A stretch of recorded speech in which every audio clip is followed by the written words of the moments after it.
आज जो हम टॉपिक यहाँ पर टच करने वाले हैं वो आज तक मैंने जितने भी सेशंस करे हैं उन सब में से सबसे इम्पॉर्टेंट टॉपिक है, वो है how to choose your career. कि जो पेरेंट्स हमसे एक्सपेक्ट करते हैं कुछ हद तक वो एक्सपेक्टेशंस भी पूरी हो जाए और जो हम करना चाहते हैं वो भी हम कर सकें और आगे फाइनेंशियली ग्रो करने की जो पॉसिबिलिटीज़ हैं वो इनफाइनाइट हो। इससे पहले कि मैं आप लोगों को बताऊं कि ये चीज़ कैसे होगी या हमको क्या करना है, इसके लिए मैं आप लोगों से जानना चाहूँगा आप लोग अपना करियर कैसे चूज़ करते हैं? सर हम करियर चूज करते हैं जो हमारे पेरेंट्स आपस में सोचते हैं, जो बनना चाहते हैं वो सोचते हैं कि इसमें हमारा चिल्ड्रन फाइनेंशियली सही सक्सेसफुल हो सकता है और हो सकता है वो हमारे दिमाग में पहले से बचपन से सेट कर देते हैं कि आपको ये बनना है। और हम छोटे होते हैं तो हम सोचते हैं कि यही हमारे लिए अच्छा ऑप्शन होगा, इसमें सक्सेसफुल हो सकते हैं। फिर वो बच्चे वही करने लग जाते हैं और फिर ये 90% बच्चे इससे चुनते हैं। मोस्टली क्या होता है कि फ्रेंड सर्कल के दबाव में आकर लोग भेड़ चाल में आकर कर लेते हैं, फ्रेंड ये करना तो हम भी ये करते हैं। सर बेसिकली जो होता है वो पेरेंट्स हमारे बोलते हैं कि 2 साल पहले उसने वो करा था, आज वो सक्सेस है। वो जो है तेरे बड़े भैया जो है वो आज यूएस में बैठे हैं, ये जॉब कर रहे हैं। तो बेसिकली ये कहते हैं कि तू भी ये कर ले, तू भी उसकी तरह स्टैंड हो जा। कोई इंटरेस्ट के बारे में बात नहीं करता कि हमारा इंटरेस्ट किसमें है किसमें नहीं है। सर वो पेरेंट्स जब हमसे पूछते हैं कि आप ये नहीं करना वो नहीं करना तो बताओ क्या करना है, तो सर कई बार ये भी होता है कि हमारे पास ये जवाब नहीं होता, हम क्या करें, हमें यही नहीं पता होता।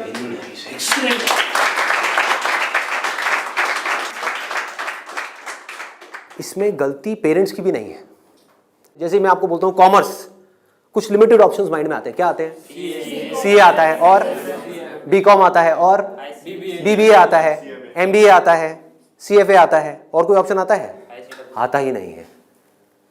तो ध्यान से देखो क्या हो रहा है। हम सब बच्चों की सोच एक जैसी है, सब पेरेंट्स की सोच एक जैसी है। तो ये पेरेंट्स की सोच किसने बनाई? क्या उनकी गलती है? इस पूरी की पूरी सोसाइटी ने मिलकर बनाई। पेरेंट्स की सोच बनी और पेरेंट्स से बचपन से आज तक जो उन्होंने सुना देखा करा वहां से आपकी सोच बनी आपके पेरेंट्स से। तो अल्टीमेटली आप में और आपके पेरेंट्स में कोई फर्क नहीं है, उनको ब्लेम मत करो। आपकी सोच भी उनके जैसी ही है। अगर नहीं है तो बताओ कोई और ऑप्शंस। नहीं आते ना माइंड में? साइंस में बोलता हूं, साइंस बैकग्राउंड, क्या ऑप्शंस आते हैं माइंड में? इंजीनियरिंग। इंजीनियरिंग में भी क्या आता है? जैसे इंजीनियरिंग वर्ड आता है क्या आता है माइंड में? आईआईटी आता है। ठीक है। मेडिकल में क्या आता है? एमबीबीएस, सर्जन्स, और कुछ? No sir. बस यही है। देखो हमारी सोच कितनी लिमिटेड हो गई है। माइंड में कुछ आता ही नहीं है तो करेंगे कैसे? आपके माइंड में कुछ आएगा तभी तो वो चीज होगी। अगर माइंड में हिमालय नाम का पहाड़ होगा तभी तो उस पर चढ़ोगे। माइंड में हिमालय है ही नहीं तो कैसे चढ़ोगे? वहां तक जाना तो बहुत दूर की बात है।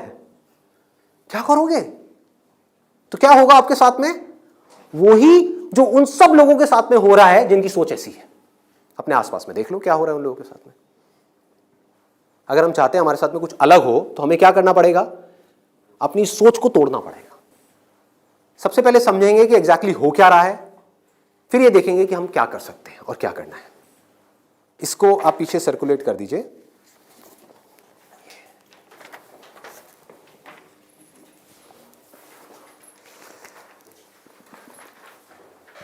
इसमें लिखा है how to choose a career. अच्छा, पढ़ाई में हमको आगे बढ़ने के लिए मान लो जैसे मैंने बोला साइंस बैकग्राउंड, तो माइंड में क्या आया? इंजीनियरिंग आया, इंजीनियरिंग से आईआईटी आया, आईआईटी से कोटा आया, या और ये जो तैयारी वाले इंस्टीट्यूट्स हैं वो आए, वहाँ पर जाओ, जा करके तैयारी करो, यही सब होता है। तो अब अगर आपको इस रास्ते पे सक्सेसफुल होना है कि मतलब आपको आईआईटी में पहुँचना है, आईआईएम्स में पहुँचना है, मेडिकल में टॉप कॉलेज में पहुँचना है, तो क्या चाहिए? हार्डवर्क से काम हो जाएगा? आराम से सोचो, आराम से सोचो। ये जो सोच है ना हमारी वो बड़ी खतरनाक बनी हुई है। उसी सोच पे क्वेश्चन मार्क लगाना है। हार्डवर्क सबसे ज्यादा कौन करता है? एक रिक्शे वाला, लेबरर सक्सेसफुल हो जाता है वो। ऐसे बच्चे देखे हैं जो बहुत हार्डवर्क करते हैं और तब भी नहीं हो पाता उनका, और ऐसे बच्चे हैं जो इतना हार्डवर्क नहीं करते हैं, अपनी लाइफ में एक बैलेंस बनाते हैं, मतलब घूमते फिरते भी हैं, मजे भी करते हैं, साथ साथ में पढ़ाई भी करते हैं और वो टॉप कर जाते हैं। तो इसका मतलब क्या है? हार्डवर्क पे क्वेश्चन मार्क लगाओ। हार्डवर्क इंपॉर्टेंट है, लेकिन हार्डवर्क भी अगर सही डायरेक्शन में ना किया जाए तो बकवास है। समझ रहे हो? सक्सेस यहां है, आप वहां भाग रहे हो पूरी जान लगा करके पागलों की तरह, कभी सक्सेसफुल हो सकते हो? हार्डवर्क तो कर रहे हो, क्यों नहीं हो सकते? ऑपोजिट डायरेक्शन ही गलत है। सबसे पहले क्या चाहिए? एक सही डायरेक्शन चाहिए, सबसे पहले, मोस्ट इंपॉर्टेंट। मतलब कि जिस डायरेक्शन में हम भाग रहे हैं, पहले हमको उसको समझना है कि हम सही डायरेक्शन में भी भाग रहे हैं या इसलिए भाग रहे हैं क्योंकि सब भाग रहे हैं। या ये कहो, हो सकता है ये जो सब भाग रहे हैं उसमें से कुछ लोगों के लिए वो डायरेक्शन सही हो, हमारे लिए गलत हो। समझ पा रहे हो? पता कैसे चलेगा कि कैसे पता लगेगा? एक्सीलेंट। देखो क्या है, सिर्फ दो पैरामीटर्स हैं जिसके ऊपर हमको दिमाग लगाना है। एक है कंपटीशन, एक है कंसंट्रेशन पावर। जहां पर भी कंपटीशन ज्यादा है, मतलब क्या है कि वहां पर लाखों बच्चे ट्राई कर रहे हैं, होना कितनों का है? 1%, 2%, 3%। रियलिटी है। मैं कुछ भी हाइपोथेटिकल बात नहीं करूंगा। क्या ये जो लाखों बच्चे ट्राई करते हैं, कोई भी ये सोच करके ट्राई करता है, लाखों रुपए जा करके कोचिंग इंस्टीट्यूट में स्पेंड करता है कि मेरा नहीं होगा? देखो कितना मजेदार है। मतलब लाखों को यह लग रहा है कि हमारा हो जाएगा। तो अब सबसे पहला यहां पर जो क्वेश्चन पूछना है, जो ना अभी पेरेंट्स पूछ रहे हैं ना बच्चे खुद पूछ रहे हैं, वो अपने आप से पूछना है। वो ये कि मेरी कंसंट्रेशन पावर्स कैसी है। सिंपल है ना? इसमें कोई कॉम्प्लिकेटेड है? कि अगर आपको इन कॉम्पिटिटिव एग्जाम्स में कॉम्पीट करना है, दिन में 10-10 घंटे पढ़ना है, 15-15 घंटे पढ़ना है, उससे भी काम नहीं होने वाला, क्योंकि बहुत लोग पढ़ते हैं फिर भी नहीं कर पाते। तो इसका मतलब क्या है? आपको अपने आप से सच बोलना होगा। अब ये बड़ा टेढ़ा काम है, क्योंकि दुनिया में हमारी आदत क्या पड़ी हुई है? झूठ बोलने की। हाँ, किसी से भी जाकर के पूछो, हाँ भाई तेरे में पोटेंशियल है, कर लेगा आईटी? हाँ हाँ मैं तो कर लूंगा, मैं तो कर लूंगा। फिर हुआ क्यों नहीं? हुआ क्यों नहीं? अरे वो लक साथ नहीं हो पाया, कोई वजह होगी, नहीं हो पाया। मतलब क्या था? डायरेक्शन ही गलत थी, स्टार्टिंग ही गलत हो गई। अब आप कैसे ये डिसाइड करोगे कि आपकी कंसंट्रेशन पावर स्ट्रांग है या नहीं है? माइंड की थोड़ा सा डेप्थ में जाते हैं। कैसे डिसाइड करोगे? जब भी आप किसी कॉम्पिटिटिव एग्जाम में कॉम्पीट कर रहे हो, तो आपको ये देखना होगा आपके कॉम्पिटिटर्स कौन है। फॉर एग्जाम्पल, आप एक रेस में भाग रहे हो, आपके साथ में कोई एथलीट है जिसने 10 साल प्रैक्टिस करी है रेस में भागने की। आप कभी नहीं भागे, धीरे धीरे जॉगिंग करी है, लेकिन रेस में कभी तेज नहीं भागे। जीत पाओगे उससे? करो हार्डवर्क।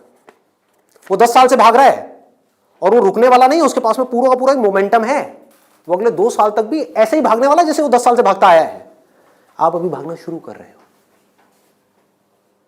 तो पहले अपनी कंसंट्रेशन पावर्स को कंपेयर करना है किसी और के साथ। That is going to be a realistic solution. एक है थियोरेटिकल सोल्यूशन। थियोरेटिकल क्या है? माँ बाप कह रहे हैं बच्चों को भागो, बच्चे भी अंदर से कह रहे हैं भागो। यही हो रहा है, करेंगे करेंगे करेंगे करेंगे करेंगे, चार्ज अप हुए पड़े हैं पागलों की तरह। इनको ये नहीं समझ पा रहा कि मेरे अंदर वो स्ट्रेंथ है भी या नहीं है। बहुत बारीक बात है, अगर इसको हमको समझ आए तो। एक बॉक्सिंग रिंग में आप हो, ठीक है, तो सामने देखो कि जो बॉक्सर है वो है कौन जिससे आप लड़ने के लिए जा रहे हो। इसी को तो कंपटीशन बोलते हैं।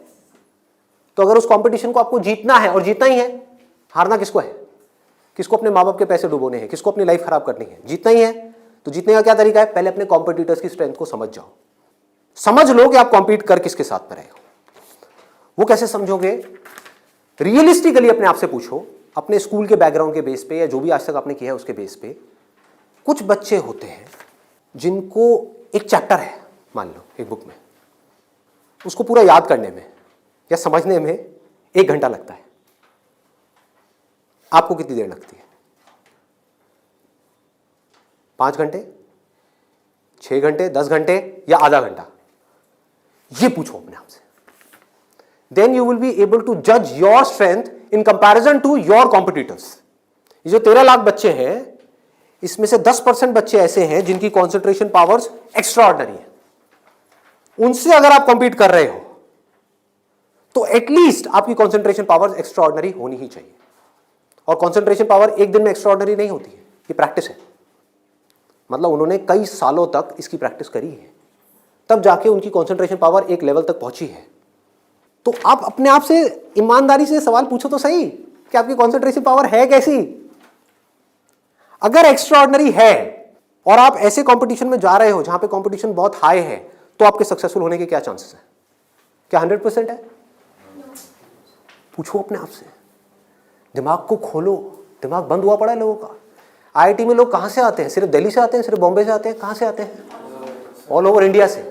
मान लो 1 लाख बच्चे ऐसे हैं इंडिया में अलग अलग स्कूल्स में जो अपनी अपनी क्लास में टॉपर हैं। उनको क्या लग रहा है कि मेरी स्ट्रेंथ बहुत तगड़ी है, ये बात हो रही है टॉपर्स की। लेकिन जब वो जाएंगे कॉम्पीट करने तो और भी ऐसे टॉपर्स आए होंगे जो उनसे भी आगे होंगे। आप समझ गए? तो यहां पे आपने क्या किया? एक बहुत बड़ा काम कर दिया, अपने आप से सच बोल दिया, और यही सच जा करके अपने घर वालों को बोल दिया। इससे क्या होगा? आप एक ऐसे कंपटीशन से बच सकते हो जहां पर आपके हारने के चांसेस बहुत ज्यादा है, क्योंकि एक्चुअल में कंपटीशन है किसके बीच में? देखो, उन लोगों के बीच में जिसमें पोटेंशियल है।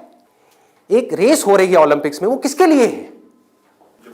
जिसने बहुत प्रैक्टिस करी है, जिसके अंदर पोटेंशियल है, स्टैमिना है, फोकस करने की पावर्स है, डिस्ट्रैक्शन से वो अपने माइंड को हटा सकता है, उसके लिए है ना। सबके लिए तो नहीं है। अगर सबको भगा दिया जाए उस रेस में तो क्या होगा? क्योंकि उसमें जीतने के बाद गोल्ड मेडल मिलता है, अखबार में फोटो आती है। अखबार में फोटो आती है ना, इन कोचिंग इंस्टीट्यूट्स की फोटो आती है, नाम लिखे होते हैं, ऑल इंडिया रैंक ये है, ये है, ये है। उसको देख करके क्या होता है माँ बाप की हालत? उनको उसकी फोटो नहीं दिख रही होती, अपने बच्चे की फोटो दिख रही होती है। यहाँ पे आने वाले इतने साल बाद मेरे बच्चे की फोटो होगी, मेरी बेटी की फोटो होगी, उसकी ये रैंक होगी। यहाँ से क्या हो रहा है? हम अननेसेसरी अपनी एक ख्याली दुनिया खड़ी कर रहे हैं। पेरेंट्स ने अपने दिमाग में एक ख्याल बना लिया। अब यहाँ तक प्रॉब्लम नहीं है, उन्होंने वही किया जो होना था, सबके साथ होता है, कौन नहीं चाहेगा? गड़बड़ कहाँ हुई? आप भी इस खेल को नहीं समझ पाए, आप समझ ही नहीं पाए हो क्या रहा है। ये जो कोचिंग इंडस्ट्री है आज की डेट में 1.5 लाख करोड़ की इंडस्ट्री है। ये पैसा कहाँ से आ रहा है? हम सब से आ रहा है, हमारी जेब से आ रहा है। तो अगर इस खेल को हम समझ जाएं, हमारे पेरेंट्स नहीं भी समझ पा रहे क्योंकि वो तो सपने देखेंगे ही, और हम जाकर के बोले ये सपना आप अभी रोक दो, इस पे लगाम लगाओ, देखो पहले कि आपका बच्चा कहाँ स्टैंड करता है। गाड़ी आपके पास में 800 और कॉम्पीट करने की बात कर रहे हो फेरारी वालों से, बट इसका मतलब ये नहीं है 800 बुरी है। आप समझ गए मेरी बात?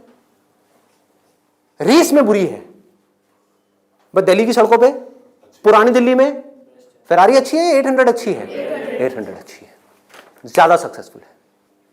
बट वही अगर उस रेस में चली जाए जिसमें सब भाग रही हैं और सारी 800 नहीं है, फेरारीज है, एक से एक फेरारीज है, किसमें कितनी आग लगी हुई है वो आपको पता ही नहीं है। आप समझ पा रहे हो?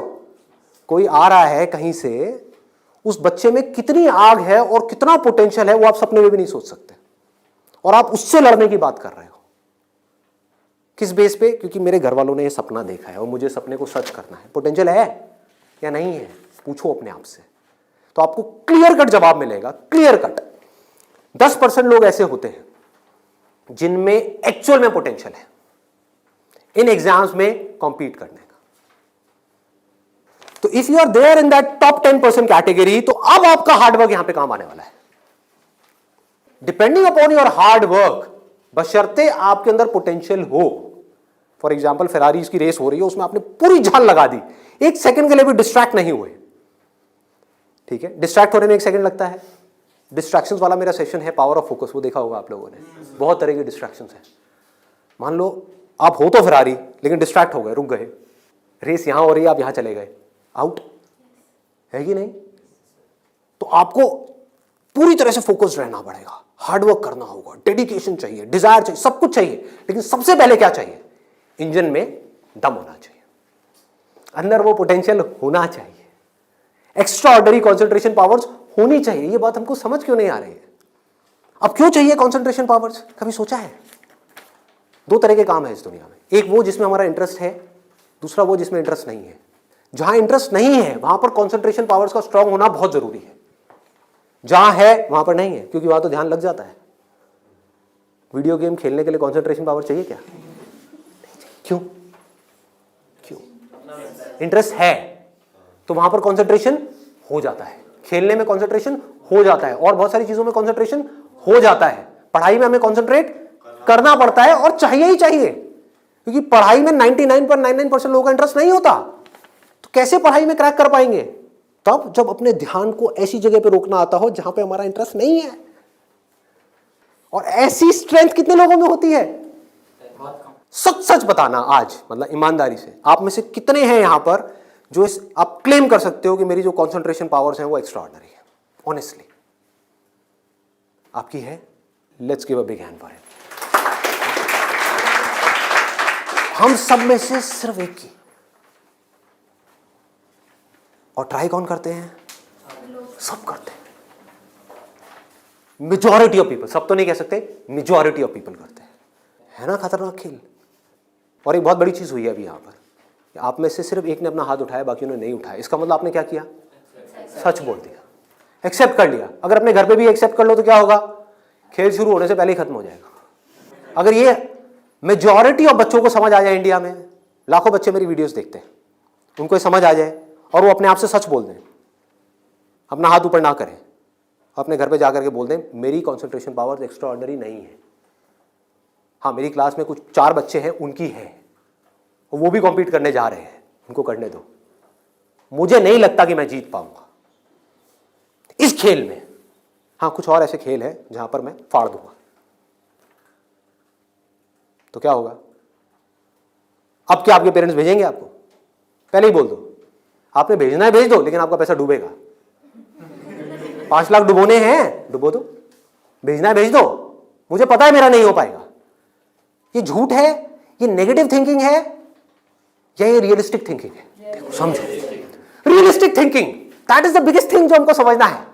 पॉजिटिव थिंकिंग का लोग मतलब क्या निकालते हैं कि मेरे पास में मारुति 800 है और मैं ये एक्सेप्ट ही ना करूं कि मेरे पास में मारुति 800 है, मैं अपना एक ख्याल बना लूं कि मेरे पास में फेरारी है और जाकर के कॉम्पीट करूं ऐसे लोगों के साथ में जिनके पास में एक्चुअल में फेरारी है। फर्क पता लग रहा है? और ऊपर से अपने आप को पॉजिटिवली अंदर से मोटिवेट करता रहा हूं। घर वाले भी मुझे रोज फोन करके, नहीं बेटा तू कर सकता है, कर सकता है, कर सकता। रियलिटी को देखो ही ना, अपनी स्ट्रेंथ को देखो ही ना, अपनी आंखें बंद कर लो, सच बोलो अपने आप से। जीत सकते हो तो लड़ो, नहीं जीत सकते तो कोई ऐसी जगह पे जाओ जहां पे आप जीत सकते हो, या बेटर स्टिल जहां पे कोई कंपटीशन ही ना हो। आगे बढ़ते हैं। दूसरा क्या है? ये तो हो गई पहली कैटेगरी, एक्स्ट्रा ऑर्डिनरी, जो यहां पर अभी कोई भी नहीं मिला, सिर्फ एक मिला है। दूसरा है ऑर्डिनरी। 90% लोग एक क्लास में, 90% स्टूडेंट्स इंडिया में वो इस सेगमेंट में आते हैं। अब मजे की बात क्या है, ये जो कोचिंग इंस्टीट्यूट्स हैं, इनकी दुकानें कैसे बच्चों से चल रही है? ऐसे बच्चों से। कुछ रोल मॉडल्स दिखा करके, देखो हमारे इंस्टीट्यूट से ये है, उन्होंने ये कर दिया, जनता को लेकर के आएंगे, जितनी ज्यादा भीड़ आ जाए उतना अच्छा। तो इस पूरी प्रॉब्लम को अगर सॉल्व करना है तो कौन करेगा? एक स्टूडेंट ही कर सकता है। आप चाहो तो स्टैंड ले सकते हो। स्टैंड मतलब क्या? सच बोल दो। ऑर्डिनरी लोग 90% ये कहां जा रहे हैं? हाईली कॉम्पिटिटिव फील्ड्स में जा रहे हैं। क्यों जा रहे हैं? क्योंकि सब जा रहे हैं, क्योंकि उन्हें लग रहा है कि मेरा हो जाएगा। मैं ये नहीं कह रहा कि अगर आप ऑर्डिनरी हो और एक हाई कॉम्पिटिशन वाली फील्ड में जा रहे हो तो आपका नहीं होगा। I am not saying that the possibility is 0%, I am saying possibility is 1%। Genuine है वो भी तब है अगर आप मेहनत करो तो। अगर वहां जाकर के मेहनत ही ना करो तब तो बिल्कुल नहीं होगा। अगर आप बहुत मेहनत करो तो 1%। क्योंकि मैं हिम्मत नहीं तोड़ूंगा ऐसे लोगों की। लाखों ऐसे स्टूडेंट्स हैं जो आज की डेट में ऐसा कर रहे हैं। बट ये वीडियो मैं सिर्फ अभी करंट सिचुएशन के लिए नहीं बना रहा, मैं आगे तक देख रहा हूँ। आने वाले 20 साल, 50 साल, 100 साल आगे तक देख करके चल रहा हूँ कि इंडिया की प्रॉब्लम्स का अगर हमको सोल्यूशन निकालना है, अनएम्प्लॉयमेंट का सोल्यूशन निकालना है, डिप्रेशन का सोल्यूशन निकालना है, तो वो सोल्यूशन क्या है? मेरी सोच वहां पर चल रही है।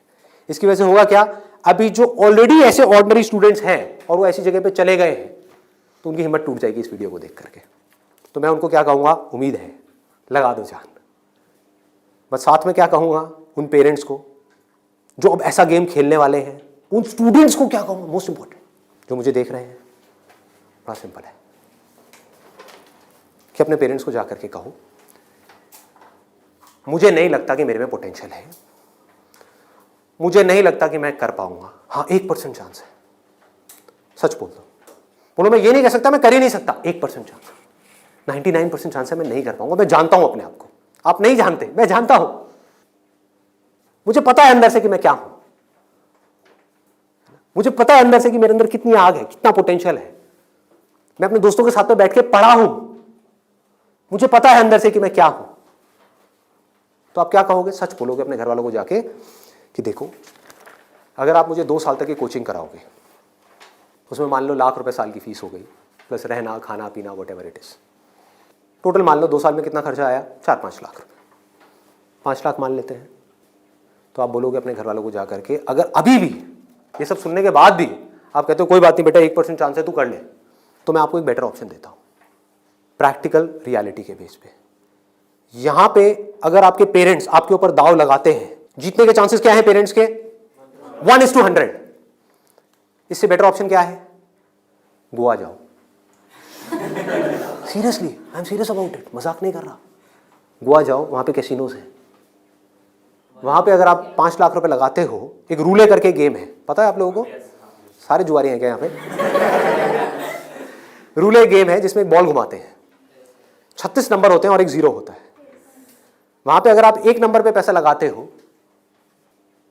और वो नंबर आ जाता है तो 1 रुपए आपका बन जाता है 36 रुपए। जीतने की प्रोबेबिलिटी क्या है? 1:37। यहां पर क्या है? 1:100। वहां पर क्या है? 1:37, मतलब इससे डबल से भी ज्यादा है। तो अपने पेरेंट्स को सजेशन दो कि जुआ खेलना ही है तो ये बेटर ऑप्शन है, खेलते हैं ना, मेरी जिंदगी क्यों दांव पे लगा रहे हो, मुझे तो बचने दो। अरे खेलना है तो मिलके खेलते हैं, जाओ अपने पेरेंट्स के साथ में, उनको गोवा लेकर के जाओ, अपनी पार्टी करना, और एक दिन जाना ले आकर के 5 लाख रुपए एक टेबल पे रख देना। अगर वो नंबर आ गया तो कोई भी नंबर चूज कर लो, आपके पेरेंट्स चाहते हैं आप नंबर 1 पे आओ, ऑल ओवर इंडिया में आपकी नंबर 1 रैंक आए, तो 1 नंबर पे पैसा लगाओ जुए में। वहां भी 1 नंबर पे पैसा लगा रहे हैं, यहां भी 1 नंबर पे पैसा लगाओ। अगर वो 1 नंबर आ गया तो कितना मिलेगा 5 लाख का? 1,80,00,000। 1,80,00,000 उसको उठा करके बैंक में एफडी कराओ, कितना इंटरेस्ट आएगा? 12%। तो अब टाइम गया। आप मान लो टैक्स वैक्स काट के 7-8% भी आ गया आपके हाथ में, महीने का 1,00,000 रुपए, साल का 12 लाख रुपए। सोचो क्या ये प्रैक्टिकल है या नहीं है? जो बात मैंने बोली है थियोरेटिकल है, प्रैक्टिकल है? वहां भी जुआ है, यहां भी जुआ है। आप भी बोल रहे हो हाँ शायद मेरा हो जाएगा, पेरेंट्स भी कह रहे हैं हाँ शायद इसका हो जाएगा। प्रोबेबिलिटी हमारे सामने है, आपके होने की जो प्रोबेबिलिटी है वो हमारे सामने है। हाँ अगर आप एक्स्ट्राऑर्डिनरी में हो तो बात अलग है, मैं उसकी बात नहीं कर रहा। वहां पर आ गई 10% से 100%, तो वहां पर जुए का कोई कंपैरिजन नहीं है, ठीक है ना। बट अगर आप ऑर्डिनरी में हो और वहां पर जाकर के आप कॉम्पीट कर रहे हो, इससे बेटर ऑप्शन है जुआ। अगर घर वाले कहेंगे पैसा डूब गया तो जुए में, तो बोलो वो तो यहां भी डूब रहा है। हाँ? यहां भी तो डूब रहा है। फर्क क्या है? इसको बोलते हैं एक रियलिटी के बेस पर समझ करके सोच करके लिया हुआ डिसीजन। तो अब तीसरा ऑप्शन क्या है हमारे पास में? कोई ऐसा करियर चूज करो, देखो कितना मजेदार है, जहां पे आपको कंसंट्रेशन पावर की जरूरत ही ना हो, not required. If you love singing, concentration power चाहिए क्या? नहीं चाहिए, हो जाएगा। किसी खेलने में इंटरेस्ट है तो वहां पे कंसंट्रेशन पावर बहुत स्ट्रांग चाहिए क्या? हो जाएगा, घंटों तक हो जाएगा। एक है कंसंट्रेट करना पड़ता है, एक है कंसंट्रेशन हो जाता है, दोनों में बहुत फर्क है। इंटरेस्टिंग है तो कंसंट्रेशन हो जाता है, इंटरेस्टिंग नहीं है, बोरिंग है तो कंसंट्रेट करना पड़ता है, फिर चाहे वो पढ़ाई हो चाहे जॉब हो। ये छोटी सी सोच चाहिए, समझ चाहिए। अब यहां पे क्या चलेगा, इन फील्ड्स में कंपटीशन क्या है? आर्ट हो गया, स्पोर्ट्स हो गया, कोई भी क्रिएटिव फील्ड हो गई, वहां पर कंपटीशन क्या है? बहुत ज्यादा है उन लोगों के लिए जो मीडियोकर है। लेकिन अगर आपके अंदर टैलेंट है, कोई कंपटीशन नहीं है, क्योंकि दोनों को आपस में कंपैरिजन किया ही नहीं जा सकता, कोई नंबर्स नहीं है ना। ध्यान से समझो, जैसे आप किसी एग्जाम में जाते हो तो एक कंपेयर किया जा सकता है आपको किसी से, क्योंकि आपके आए 90%, किसी और के आए 99%, तो कंपैरिजन है। टैलेंट में क्या है? आपके अंदर एक तरह का टैलेंट है, किसी और के अंदर और कोई तरह का टैलेंट है। आप जो कर सकते हो वो नहीं कर सकता, वो जो कर सकता है वो नहीं कर सकता। एक सिंगर है उसकी अलग तरह की आवाज है, कोई और सिंगर है उसकी अलग तरह की आवाज है। अब यहां पे भी एक छोटा सा प्रॉब्लम है। प्रॉब्लम क्या है यहां पर? प्रैक्टिकली आप लोग बताओ कि प्रॉब्लम क्या है यहां पर इस तरह का कुछ करने में? स्कोप क्या होगा, क्या नहीं होगा? देखो अगर टैलेंट हो तो स्कोप होगा या नहीं होगा? होगा। बट ऑब्वियस, टैलेंट कैसे डेवलप होता है? प्रैक्टिस। और ये भी तभी काम आएगा जब इंटरेस्ट होगा। समझ गए ना? जितना ज्यादा इंटरेस्ट होगा उतना ही ज्यादा पैशन होगा, जितना ज्यादा पैशन होगा उतना ही ज्यादा पैशन के साथ प्रैक्टिस करोगे, जितना प्रैक्टिस करते चले जाओगे उतना ही टैलेंट बढ़ता चला जाएगा, जितना आपका टैलेंट बढ़ता चला जाएगा आपके लिए कंपटीशन उतना ही कम होता चला जाएगा। क्लियर है ना? बट आप इन सारे रूट से भागने के लिए वहां पर जा रहे हो तो भगवान ही मालिक है आपका। समझ गए? पढ़ाई के टॉर्चर से बचने के लिए जबरदस्ती कोई ऐसा काम नहीं है जो आपको बहुत इंटरेस्टिंग लगता है फिर भी आप कर लो, आप कहो हाँ ये सही है, तो आपका वही हाल होगा जो वहां पे कंपटीशन में बाकी लोगों का हो रहा है। मतलब आपको जेन्युइनली चूज करना होगा कोई ऐसा interest which you are extremely passionate about, extremely passionate about. ठीक है, इससे भी एक स्टेप आगे बढ़ते हैं। यहां पे प्रॉब्लम एक है बहुत सिंपल सी, जो मेरे पास में कमेंट्स आते हैं कि हमें पता ही नहीं है कि ऐसा इंटरेस्ट क्या है। I don't know what that interest is. मेरे लिए ऐसा कोई इंटरेस्ट नहीं है, कोई ऐसा टैलेंट नहीं है, कोई ऐसी स्किल नहीं है जो मैं कह सकूं कि हाँ इसके बेस पे मैं अपनी पूरी लाइफ स्टेक पे लगा सकता हूं। उनके लिए क्या सोल्यूशन है? आपके घर वाले चाहते हैं आपको डिग्री मिले, आप चाहते हो कुछ अपना करना, फाइनेंशियली भी सक्सेसफुल हो जाओ, तो उसका ऑप्शन क्या है? ये रहा। यानी कि आप बहुत ज्यादा टफ एग्जाम्स को क्रैक नहीं कर सकते, बहुत ज्यादा टफ पढ़ाई नहीं कर सकते, लेकिन आप पढ़ सकते हो। तो आप एक ऐसी फील्ड चूज करते हो जहां पे कंपटीशन लो है, जहां पे कंपटीशन कम है, और अगर वहां पर आप स्मार्ट वर्क करने लग जाओ तो आपके जीतने के जो चांसेस हैं, सक्सेसफुल होने के चांसेस हैं, that starts from 10% and goes up to 100%, as good as उन लोगों के कंपैरिजन में जो यहां पर टॉप पर है। और यहां पर कोई लिमिट नहीं है कि हम क्या कर सकते हैं। स्मार्ट वर्क को मैंने नीचे डिफाइन भी किया हुआ है कि what does smart work mean. It means developing your understanding, that is smart work. जो काम आप कर रहे हो उसकी समझ अगर आपको है कि आप क्या कर रहे हो, क्यों कर रहे हो, कैसे कर रहे हो, तो आप स्मार्ट वर्क कर रहे हो। समझ नहीं है बस कर रहे हो तो आप हार्ड वर्क कर रहे हो। अब इसमें मैं आपको एक प्रैक्टिकल एग्जांपल देने वाला हूं। एक सिंपल सा करियर मैं आपको बता रहा हूं, फिजियोथेरेपी। सुना इसके बारे में सबने? अभी कुछ दिन पहले मेरी नेक में थोड़ा सा पेन हुआ, मैंने गूगल पे जाकर के सर्च किया physiotherapy services at home in my area. Locality मैं नहीं बताऊंगा नहीं तो लोग मेरे घर आ जाएंगे। तो मैंने सर्च किया, वहाँ पर ऊपर कुछ लिस्टिंग्स आई, कुछ वेबसाइट्स आई, उसमें एक डॉक्टर का नाम मुझे मिला, उनकी मैं वेबसाइट पे गया, वहाँ जा करके उन डॉक्टर के बारे में मैंने 2-3 मिनट पढ़ा, समझा, मुझे अच्छा लगा पढ़ करके, समझ करके। उनको फ़ोन किया, वो मेरे घर पे आए, उन्होंने मुझे 7 दिन तक फिजियोथेरेपी ट्रीटमेंट दिया। वो एक ट्रीटमेंट का लेते हैं 500 से 700 रुपये, कई बार 1000 रुपये भी लेते हैं, depending upon the complications and time involved. मेरे से उन्होंने लिए 500 रुपये। मैंने उनसे पूछा कि आप दिन में ऑन एन एवरेज कितने ट्रीटमेंट्स करते हो? उन्होंने कहा एक दिन का ऑन एन एवरेज मैं 8 से 10 ट्रीटमेंट्स करता हूँ। मैंने कैलकुलेशन करी, दिमाग से रहा, 8 से 10 का मतलब क्या हुआ? 4 से 5,000 रुपये एक दिन का, एक महीने का नहीं, एक दिन का। कितना हो गया एक महीने का? लाख से 1.25 लाख रुपए।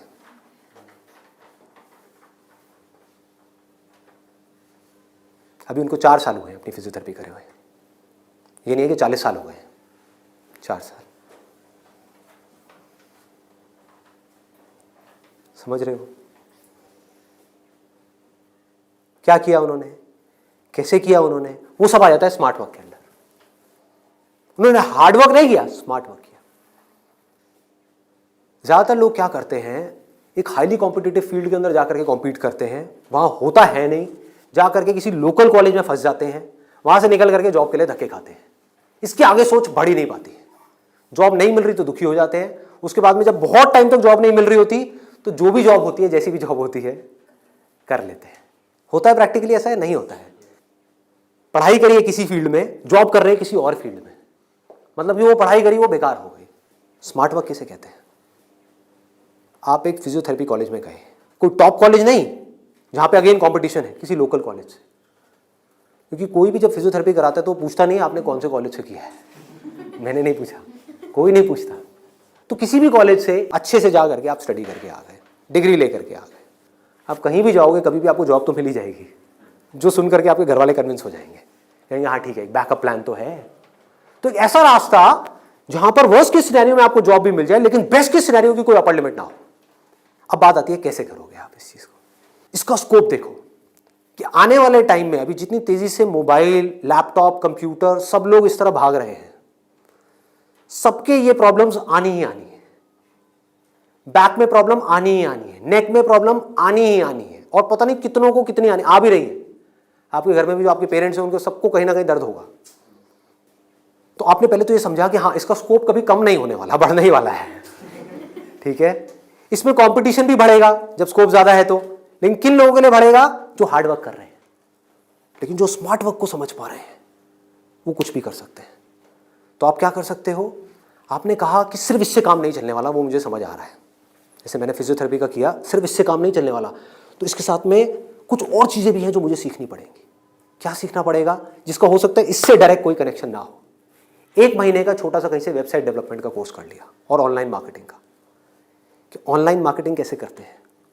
गूगल में जब भी आप कुछ सर्च करते हो तो वहां पे एड्स आती हैं, उसको बोलते हैं गूगल एडवर्ड्स। ये किस तरह से काम करता है? आपने कहा ऑनलाइन मार्केटिंग मैंने सीख ली, उसके अलावा मुझे अपनी कम्युनिकेशन स्किल्स पे काम करना होगा, क्योंकि अगर मैं कहीं जा रहा हूं, किसी से बात कर रहा हूं और मैं बेवकूफ लग रहा हूं बात करने में, तो कोई मुझे दोबारा क्यों बुलाएगा? तो आपने क्या किया? कम्युनिकेशन स्किल्स का एक कोर्स किया 1 महीने का, उसके अलावा इंग्लिश स्पीकिंग का एक कोर्स किया 6 महीने का या 1 साल का। इस सबसे हो क्या रहा है? आप एज एन इंडिविजुअल बेटर बनते चले जा रहे हो। उसके बाद में धीरे धीरे आप अपनी एक क्लाइंटेल बनाओगे। शुरू में मान लो आपको दिन में 2 या 4 लोगों ने बुलाया, वर्स्ट केस सिनेरियो मान लो ना, घर से आप ऑपरेट कर रहे हो, अभी आपने कोई अपना क्लिनिक नहीं बनाया है, घर से आप ऑपरेट, और ये कोई थ्योरेटिकल बात नहीं है, ऐसे बहुत सारे लोग हैं जो ऑलरेडी ये काम कर रहे हैं, बहुत लोग कर रहे हैं।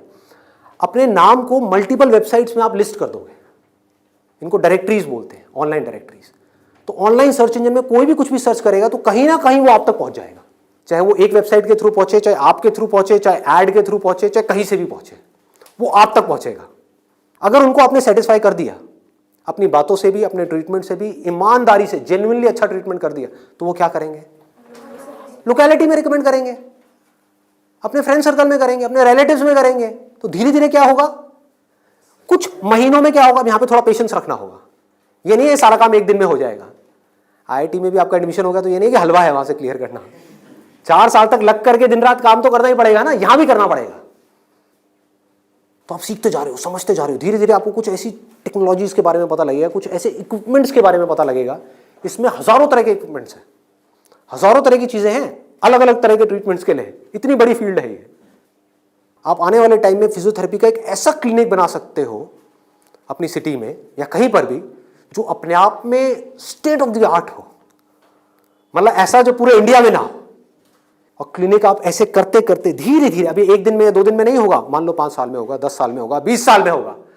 क्लिनिक कितना बड़ा हो सकता है, कितने क्लिनिक्स हो सकते हैं, क्या क्या हो सकता है, कोई लिमिट नहीं।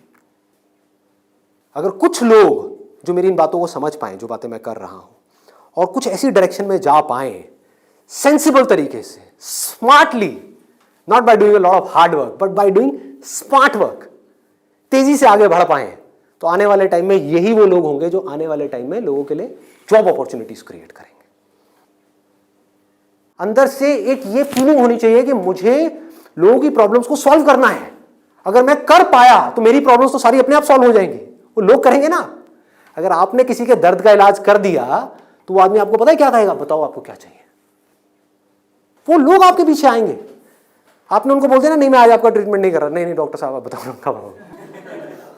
मतलब कि अपने आप को अंदर से स्ट्रांग बना लो तो दुनिया भागती हुई आपके पास आएगी। ये एक रास्ता है। एक है अंदर से तो स्ट्रांग बनो मत और दुनिया के पीछे भागते रहो।